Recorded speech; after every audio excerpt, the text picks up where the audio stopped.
Okay, now I think it's important for us to recognize that we, in some parts of the world, especially in the so-called middle-income countries, we do not have very serious food security, food insecurity. Of course, it depends on the levels of inequality and the levels of food supplies and so on. But what we find is that there has been very little attention paid to malnutrition at the global level. And I want to address this problem briefly in this presentation. But I just want to say one more thing about food security. If you look at the official figures coming out from the Food and Agriculture Organization, Food and Agriculture Organization estimates that food insecurity, people who do not get enough food, are actually the majority, have actually been going up much more than poverty.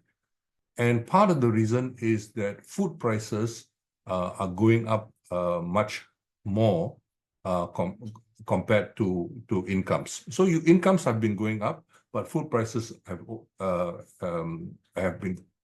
also been going up much more, and as a result, many people do not get food. Another reason, of course, is that many people no longer live in the countryside. The population of the world is more than half urban now, and the result is that even if they wanted to, they cannot grow their own food because they live in urban areas. And so the possibility of increasing food provision in urban areas is an issue which has been coming up recently. But here I want to focus on the major challenge of malnutrition. First, we have the problem of what are called macronutrients. Okay, if you don't have enough carbohydrates, calories, or if you don't get enough protein, those are considered problems of macronutrients. And both, of course, are very important and so on. But, and usually when you talk about measurement of poverty, of food insecurity, most of the time, what is being referred to is just whether you're getting enough calories. In other words, whether people are able to do physical work. The official definition in which the FAO uses is basically whether you have enough to do physical work. And this is a very, very low and minimalist definition, okay, which was agreed to in the 1960s when there was relatively little knowledge of these challenges. So now, although it has been more than half a century since then, nobody pays attention to thinking about all the other macronutrients, including protein requirements. So you have, as a result of that, a lot of children in the world who do not get enough protein at an early age, and the result is what is called stunting and related problems. The second issue are what are called micronutrients. And here I'm referring mainly to what are called minerals, vitamins, and for some people also trace elements. Trace elements are a bit like minerals, but they are important for our life. And I don't want to get into a technical discussion on nutrition here. I'm not very qualified in this area, but I think it's important to recognize that micronutrients are also very important, maybe very small quantities. For example, if you do not have enough iodine, you have a problem. And so these kinds of micronutrient deficiencies are often referred to as hidden hunger. And then the third problem are basically non-communicable diseases. Now, the West is mainly concerned about obesity, and that undoubtedly is a very major problem. And we often think that it is the rich countries which suffer from obesity and overweightness. In fact, that is no longer true. It is middle-income countries which are now the worst. At the beginning of this century, Mexico overtook the US. The US was number one during the late 20th century, by far. But Mexico overtook the US in the year 2000. And coincidentally, I'm not saying causation, but coincidentally, the president of Coca-Cola in Mexico became the president of Mexico in that year. Okay, so it's a coincidence. I'm not saying that one caused the other, but you will, for those who are in North America, you will know that Mexican Coca-Cola is not easily available in the US. Now, but there, I think for many of us, we have to think about the other non-communicable diseases in our societies. And I won't go through a list of them, but there are many of them which are related to food and diets. Okay, so do keep that in mind. So just to give you some summary figures, these are some of them are very old figures. The situation, unfortunately, has not gotten better. In some cases, it has gotten worse. But about a decade ago, this was the number of this was some of the data. As I said, the numbers have changed since then. So you find, just to focus on micronutrient deficiencies, you have hidden hunger at the global level, which are very, very serious. And you can see that the countries which suffer the most are basically countries in Asia and in sub-Saharan Africa, but also some countries in Latin America.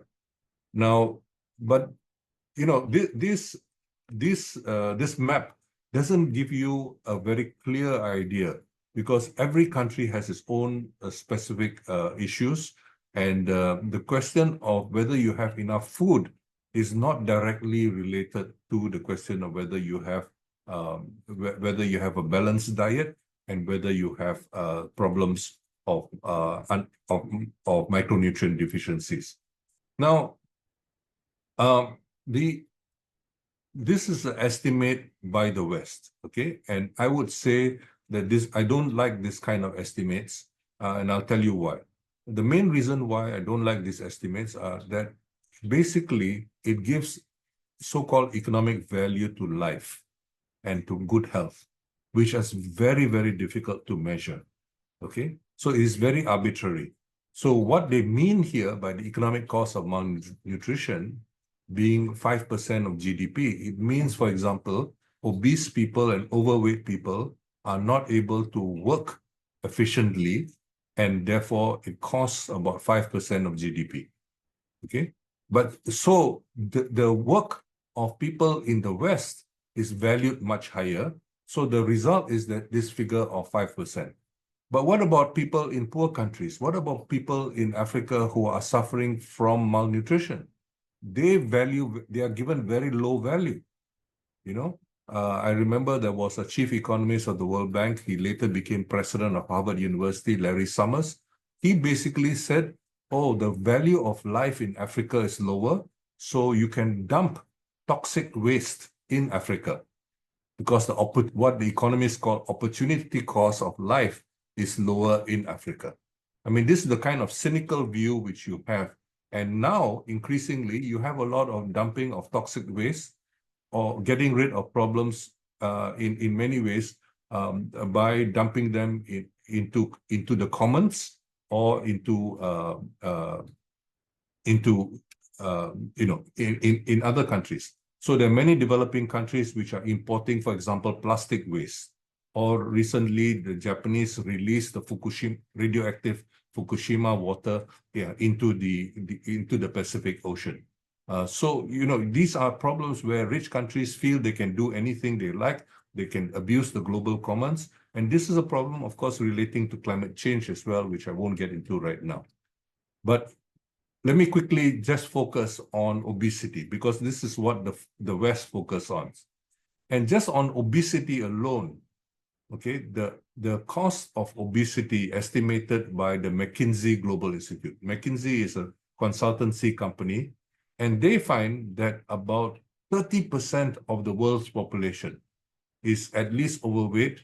And of that those people who are overweight, one third, that means 10% of the world's population are obese. Okay, 10% of the world's population are obese. And you find that the cost, according to McKinsey, is very high. Think about the cost of armed conflicts. Armed conflicts, at least when McKinsey was estimating this about a decade ago, cost about more than 2 trillion. They are number one. and smoking costs about 2 trillion. Okay, 2 trillion. Okay, and basically that is the cost of obesity as well, about 2 trillion. Okay, so we are talking about a very high economic burden, and remember that we have not looked at other consequences of malnutrition. Okay, but as I've already expressed my reservations about this way of measuring. Now, if you look at another way of looking at it, if you think about malnutrition burdens, 3 types of malnutrition. 1, obesity, I mentioned earlier. 2, child micronutrient deficiencies, only among children. And 3, child stunting. You will find that among the almost about 200 countries in the world, only 16 countries, 16 countries suffer from all 3 problems, but only about 15 countries in the world do not have these problems. Only 15 countries. That means most of the rich countries also face these problems, at least one of these problems. Okay? So we are talking about very, very few countries which are exempt. So when we talk about the sustainable development goals being for everybody, we are also talking about the rich countries. They need to pay attention to many of these issues. So let me now emphasize that, for example, in my own country, we have so-called double burden of malnutrition. Because we are so influenced by the West, we still are obsessed with the question of obesity, which I agree is important, but it's not the only problem for most developing countries, And then you have a range of other problems. So in Malaysia, for example, last year I went to see an old friend of mine who started the first anti-diabetes campaign. And I said to him, Khalid, you did a very good thing by starting this anti-diabetes campaign. And he said to me with great regret, that he failed, and the reason he said he failed completely. And I asked him why.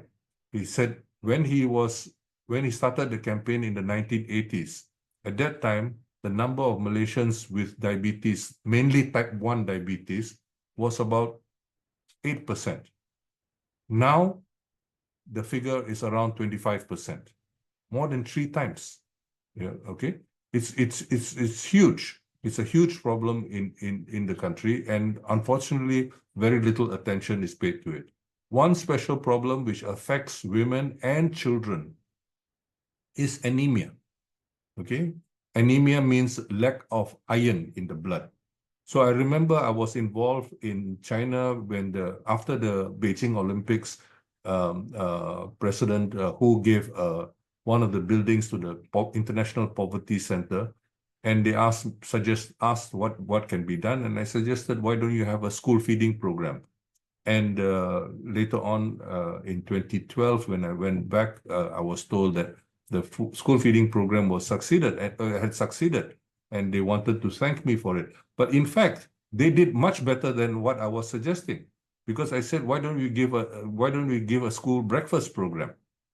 And they said, well, children will come to school, poor children will come to school, and then after breakfast they will go home to work.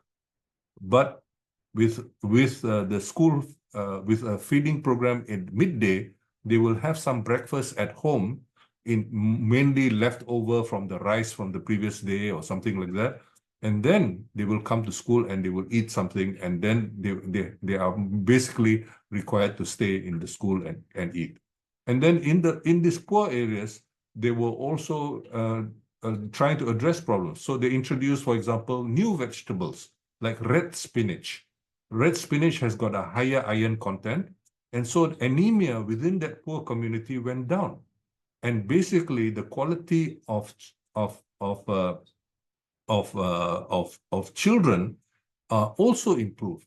So much so that after 4 years, between 2008 and 2012, according to the vice minister in charge of poverty, he was saying that basically the nutrition indicators of poor children in these poor areas was actually better than in Shanghai. Okay, so it gives you an idea that you can actually do a lot of interventions which will help relatively poor children especially if you're directing and you focus on the problems of relatively poorer people and so on. So I think it's important for us to recognize that these are important challenges. So my last slide is that so when we think about food security, let me encourage everybody who is concerned about food security to think more broadly, to think about not only a food security, but also the conditions under which food production is conducted, and also how food consumption, nutrition. So I want to emphasize the importance of production, because many countries, especially countries like mine, we are using a lot of toxic pesticides. So the vegetables, for example, they look nicer. Okay, there are very few insects, holes, and so on and so forth. But often, unless you have strict enforcement, the food is taken and sold in the market without making sure that the pesticides are no longer toxic. Okay, this is a very common problem throughout developing countries. And so many farmers now, they have 2 plots of land. They have in the larger farm, they are producing using all kinds of chemicals. And then they have a small plot for their own needs, because they know how dangerous these chemicals are. And they don't produce for the market in that way. So this is extremely important, because you might have very beautiful looking vegetables, but they are not safe. They're not safe for human consumption. So this is so we have to think about production, and at the level of production, we find that in developing countries, there are a lot of food losses. Okay, about 1/3 of what is produced is lost at the level of production. Another third is lost at the level of consumption, but that's a problem mainly of the rich countries, where they throw away a lot of food without consuming it. And of course, the rich in our own societies are also doing, are also responsible for a lot of food waste. But so we need to think about healthy and safe diets, okay? Safe in the sense of not having toxic substances and so on. So having a diversified, healthy diets is very important for all. And in many of our societies, this can be achieved through better production of vegetables and fruits. This is extremely important, because you can basically on a vegetable diet, you can get all what the body needs in terms of macro as well as micronutrients. We have to be very, very concerned with how with problems of antimicrobial resistance. We find that in many societies, we find that, for example, in fish breeding, a lot of antibiotics are being introduced into the fish ponds. And this results in what is now called antimicrobial resistance. Basically, antimicrobial resistance is basically resistance to antibiotics. So what basically means is that the fish survive, or whatever other animal you are breeding survives. But because we are consuming so much antibiotics, when we need antibiotics for our own health, we are not able to respond to it, because we are consuming so much antibiotics. And as you know, and generally you should not consume antibiotics except when you need it. So the result is that our own immune system is compromised due to excessive consumption of antibiotics through the food.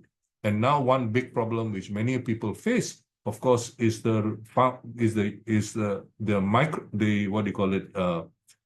plastics, which are now in the seawater and sometimes in fresh water.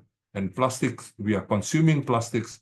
And recently there was a report about the level of plastic consumption. And incredibly, I was shocked to find that Malaysia has one of the highest plastic consumption. But almost all countries are now facing this problem, because the plastics are going into the sea. And this is a very major problem. So the other problem, of course, is that poor food providers, reuse a lot of the cooking oil, and this results in trans fats, and also many people use preservatives, and all these have health implications which we need to pay attention to. My own recommendation continues to be, and we have seen very good results, not only in the Chinese poverty programs I mentioned earlier, but also in Brazil and many other countries. Fome Zero in Brazil was very important in ensuring that children have much better food, and so on and so forth. So we have a range of achievements which are often not known, which have been achieved in developing countries. And my last plea, of course, is to emphasize, to do much more through very simple interventions. Many in Malaysia, for example, the main reason life expectancy increased, more than 80% of the improvement in life expectancy, was because of the reduction of maternal and infant mortality due to having midwives in all the villages. This was a simple introduction. And this was very important in improving, in reducing infant and maternal mortality. But the other very important thing which we should now think about is how these midwives can also advise expectant mothers and mothers after the birth of the child on feeding, on providing nutritional advice. And this is, I think, very important to ensure that the recommendations are culturally appropriate, because our food cultures are quite different in many parts of the world. And especially in the first 1,000 days from conception to around the age of 2, what the child receives at that time will basically shape their life chances in very, very important ways.